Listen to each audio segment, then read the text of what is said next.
Salut tout le monde, j'espère que vous allez bien. On se retrouve pour une vidéo achat manga quand même assez exceptionnelle. Vous allez très bien le voir dans la suite de la vidéo. Mais là-dedans, il y a un artbook et c'est pas n'importe quel artbook. La plupart des séries, je pense, qui sont très connues, il y a des nouvelles licences. Je termine certaines licences et il y a quelques mangas qui m'ont été conseillés par certains abonnés. Donc voilà, on découvre de nouvelles séries. On va directement commencer avec l'objet le plus cher de la vidéo. Ce n'est autre que l'artbook de Tokyo Ghoul Zakire. Faut savoir qu'en France, on n'a que et seulement deux artbooks de Tokyo Ghoul. Et le premier artbook, c'est le Zaki classique. Et vous pouvez voir qu'entre le Zaki et le Zakire, il y a quand même une sacrée différence. Rien que sur le format, c'est pas du tout la même chose.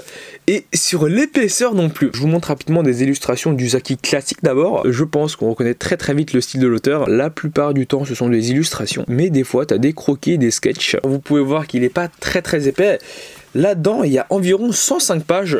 Donc ça a acheté neuf, je crois, c'est 7,90 €, quelque chose comme ça. Sauf que comme vous l'avez vu, le Zakire est beaucoup plus gros. Et dans les deux, comme la plupart des artbooks, ils ont utilisé du papier glacé. Forcément, là-dedans, c'est plus qualitatif, c'est plus grand, c'est plus agréable à regarder.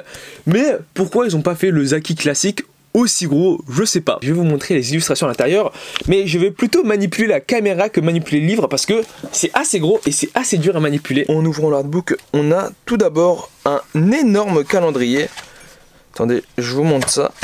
C'est assez quand même colossal avec à chaque jour une petite illustration que je pense qu'on peut retrouver dans l'artbook. Et ça, c'est recto verso. Je pense même pas que ça peut se retirer, il faut sans doute le couper ou l'arracher, mais de base c'est peut-être pas fait pour ça. Donc le calendrier, après on a une petite présentation de l'artbook je pense, et on arrive enfin sur les illustrations. Alors là-dedans il n'y a pas que des illustrations, il y en a majoritairement, mais il y a des couvertures de comics que l'auteur a dessinées, comme je vous laisse voir ici, des petits dessins par-ci par-là, bien sûr des illustrations. Ça, c'est sans doute une couverture de magazine, comme ça aussi. Je ne vais pas tout vous montrer non plus, mais on va rapidement passer en détail dessus pour voir ce qu'il y a rapidement à l'intérieur. Et à la fin du manga, ce qu'on retrouve, c'est ceci.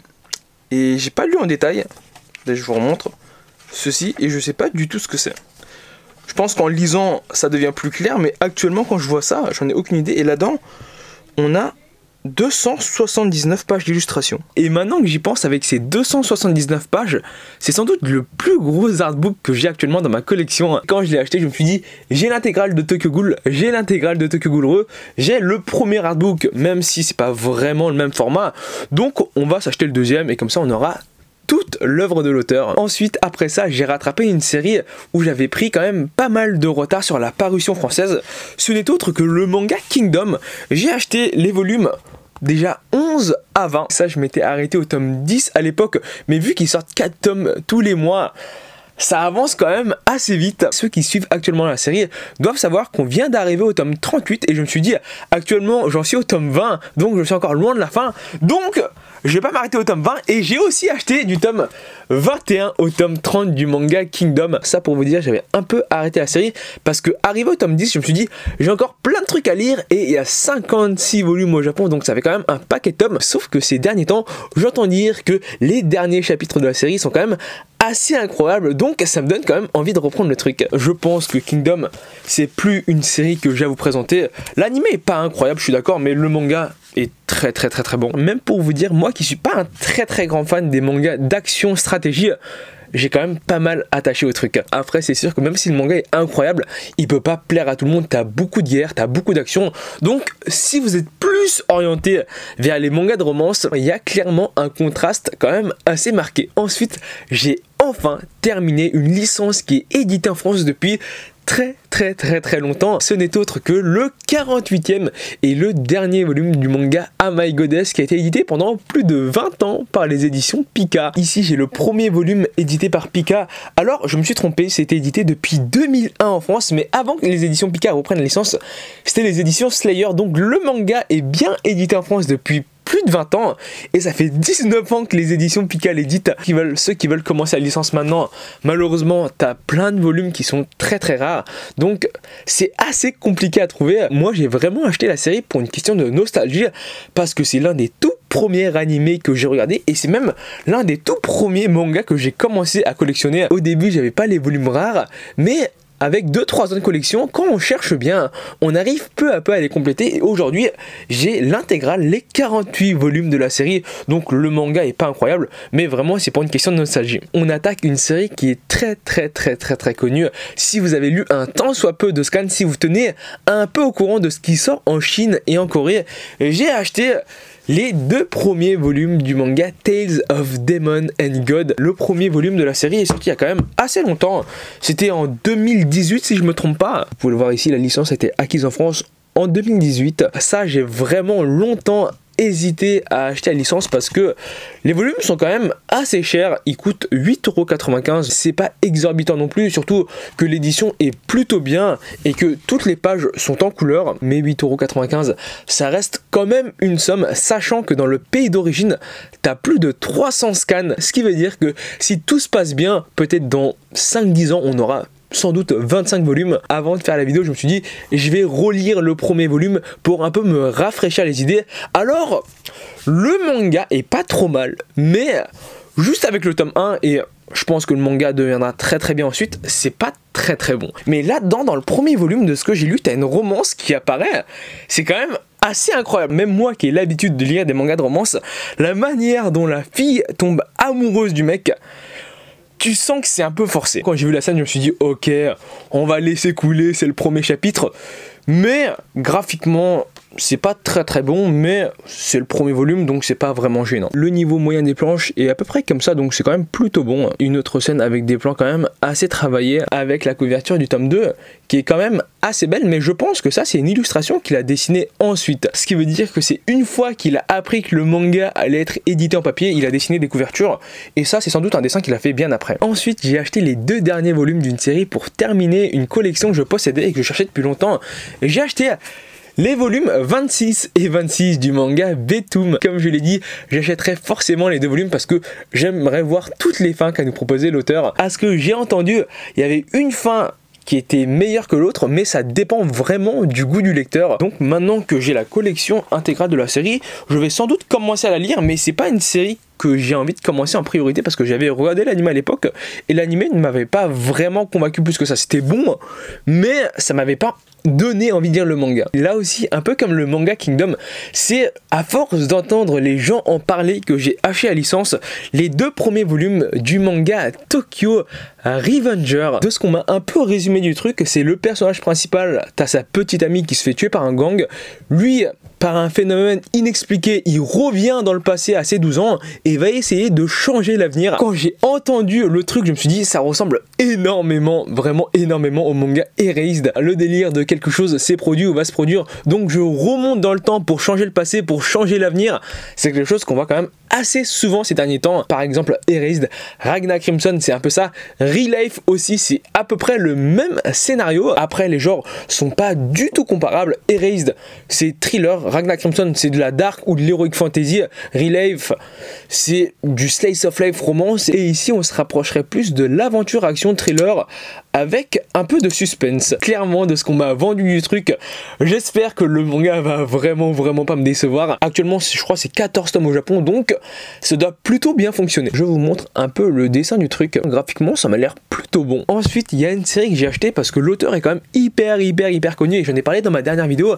C'est le manga Aposisme de Tsutomu Nihei, l'auteur de Blame, qui a eu droit à une réédition, et de Knight of Sidonia, pour ne citer que les plus connus. Aposisme, je l'avais feuilleté il y a longtemps en librairie, j'ai pas trouvé ça incroyable. Déjà graphiquement, c'est assez particulier, je trouve que c'est moins bon que Knight of Sidonia. Je pense que c'est un choix de l'auteur pour donner un style au manga, mais vous pouvez voir la façon dont il dessine les planches est quand même assez particulière. Il y a clairement énormément de blanc. Même une scène qui aurait pu être sexy ne l'est pas du tout. Pour résumer un peu le truc, on est dans un monde futuriste, pas sur la Terre, mais plutôt sur une sorte d'astéroïde. On dit que c'est un monde ravagé où la plupart des gens se sont transformés en des sortes de zombies, mais ça, c'est pas le scénario principal du manga. Disons tout simplement que les zombies sont là un peu comme du décor, parce que les zombies, je crois, dans le premier volume, tu les vois 2-3 fois, et c'est tout.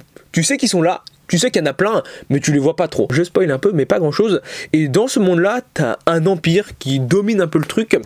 Et le personnage principal avec son groupe, c'est des sortes de vagabonds. Et un jour, ils tombent sur un truc qu'il fallait pas tomber, qui leur accorde à certains un pouvoir quand même assez cheaté. Il y a un truc qui m'a énormément choqué et je m'y attendais pas le moins du monde. En commençant le manga, moi je pensais que le personnage principal c'était lui, parce que c'est le seul à avoir des cheveux noirs et c'est le seul à avoir protégé la fille là. Sauf que non, pas du tout, c'est un autre membre du groupe qui est en fait son pote. Je sais pas si c'est un choix de l'auteur ou pas pour nous choquer, mais moi en tout cas je m'y attendais vraiment pas du tout. Pour vous donner un avis très rapide de ce que j'ai pensé en lisant le premier volume de Aposisme, ça ressemble à un mixte entre Blame et Knight of Sidonia. De toute manière, tous les univers de l'auteur se ressemblent.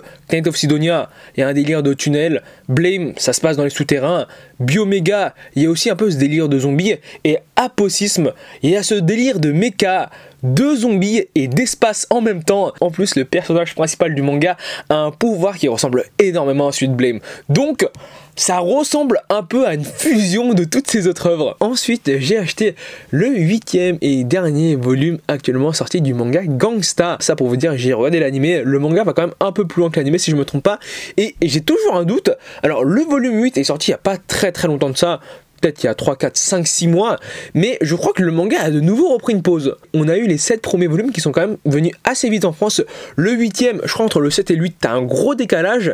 Et là, le volume 9, je sais pas du tout quand il sort, je crois que l'auteur a pris une pause, mais je suis pas sûr. Peut-être, et je l'espère vraiment pas, ce sera une série où on n'aura jamais la fin ni en France, ni au Japon. Puis après ça, j'ai acheté le 6e et l'avant-dernier volume actuellement sorti du manga Made in Abyss, je pense que vous connaissez globalement tous, et j'ai vu qu'ils allaient sortir une anthologie du manga. Si je me trompe pas de ce que j'ai vu, ça va sortir avec le tome 8 et ça va être un peu comme Neo Parasite. Alors je sais pas si ça va être un tome entier, mais on va voir une anthologie qui va sortir. Puis ensuite un manga dont je me faisais un peu un devoir de l'acheter, ce n'est autre que les volumes 1 et 2 du manga Gotobun no Hanayome, The quintessential quintuplet. Moi je pense que je vais dire Gotobun no Hanayome. Pour être totalement franc avec vous, ça j'ai déjà lu une grande partie du manga en scan, mais le manga est vraiment juste excellent, donc je me dis il sort en France, je vais au moins me faire la peine de les acheter. C'est sans doute même, et là je mâche même pas mes mots, l'un des meilleurs mangas de romance que j'ai lu, voilà, pour dire que ça. Graphiquement c'est très bon, l'histoire est très prenante, et le seul défaut que j'ai entendu parler des gens qui l'avaient terminé, c'est la fin qui est, on m'a dit quand même un peu décevante. Je vous montre des planches du truc, mais vous pouvez voir que c'est tout bonnement excellent. Si vous aimez bien les mangas de romance et d'amour-amitié, je vous conseille vraiment d'acheter le manga. En plus ici avec l'achat des 2 premiers volumes, j'avais offert un set de marque-page The quintessential quintuplet. Donc pourquoi pas. Avant dernière série de la vidéo, comment ne pas vous en parler, j'ai acheté la réédition de luxe du manga Aria. À l'époque, je m'étais trompé parce que je vous avais dit le manga Aria, c'était terminé en France. En fait, non, le manga ne s'est jamais terminé en France. La maison d'édition a fait faillite avant qu'ils aient le temps de finir tout ça. Je possède même la plupart des volumes de l'ancienne édition, comme vous pouvez le voir, qui avait clairement plutôt de belles couvertures. Je vous montre ça, c'est le premier volume, mais c'était quand même très beau, je trouve. C'est sûr que c'est beaucoup moins bien que la nouvelle édition parce que c'est un grand format. T'as des initiales en doré, et ici, sur toute la tranche, c'est en doré, donc ça rend très bien, même dans la nouvelle édition. Et après c'est normal parce que Aria, la première édition, ça date d'il y a quand même pas mal d'années. Tu sens que les couleurs ressortent quand même beaucoup plus. C'est 15 € le tome. C'est un format qui me faisait quand même énormément de l'œil. Alors j'ai jamais lu le manga. Je crois que t'as 2 saisons d'animé que j'ai jamais regardé parce que c'était quand même assez vieille. J'avais quand même assez souvent essayé de commencer la licence dans l'ancienne édition, mais j'avais jamais vraiment attaché, j'avais jamais dépassé les premiers volumes. Là peut-être que l'édition de luxe va réussir à me faire attacher à la série. Surtout de ce que j'ai entendu dire, Aria, ça s'était très bien vendu au Japon et ils en avaient même fait plusieurs artbooks. On va voir un peu le contenu de la chose, mais clairement c'est très beau. L'édition est très belle en tout cas. Je pense honnêtement qu'ils ont retravaillé des planches pour les mettre au goût du jour. On sent que c'est un peu rétro, mais ça peut très bien se lire aujourd'hui. Et normalement, je cherche, mais tu devrais avoir là-dedans des très belles planches. Celle-ci est pas trop mal, mais je suis sûr qu'on peut trouver beaucoup mieux. On a à l'intérieur quelques pages couleurs, clairement très appréciables. Et quand je parlais de belles planches, je pensais plutôt à des choses comme ça. Sinon, le niveau global en dessin du manga, et je vous laisse voir par vous-même, quand même très très bon, surtout quand on sait quand c'est sorti. Je crois que c'est avant les années 2005. Et le dernier manga de la vidéo, qui est même pas vraiment un manga, c'est le premier volume du light novel ou du roman Bakemonogatari, les légendes chimériques. Je sais pas si c'est moi qui n'ai pas l'habitude d'acheter des romans, mais un livre comme ça coûte dans les environs de 15 €. Et je trouve personnellement ça quand même un peu cher. Après, c'est Bakemonogatari. Là aussi, comme Gotobun no Hanayome, je me faisais un peu un devoir de l'acheter parce que c'est Bakemonogatari. Je vous laisse voir par vous-même, mais l'illustration sur la couverture est magnifique. Sauf que la première image qu'on voit dans le manga est quand même beaucoup moins belle. Je vous laisse voir littéralement la première page et la première illustration du roman. Et vraiment, ce qui m'a énormément étonné ici, c'est que dans un volume comme ça, moi je pensais que tu avais peut-être 4-5 illustrations. En fait, non, t'en as que 2. T'as la première qui se situe au tout début et t'en as une deuxième qui se situe vers le milieu du manga. La première est juste ici, c'est la première page, et la seconde, c'est celle-ci, donc il y en a que 2. Et le light novel doit avancer hyper vite parce que en fait à la moitié du volume 1, même avant un peu la moitié du volume 1, on attaque déjà l'arc de l'escargot. Ce qui veut dire que le premier arc qui fait 2 volumes dans le manga, c'est que ça dans le light novel. C'est même pas la moitié du premier volume. Je suis quand même un peu étonné de la chose. Je vais le lire, je verrai bien ce que ça donne. Voilà, la vidéo se termine ici. J'espère qu'elle t'a plu. Si c'est le cas, n'hésite pas à t'abonner. C'est vraiment le plus important. À laisser un pouce bleu si la vidéo t'a plu. Je te dis à la prochaine vidéo. Salut!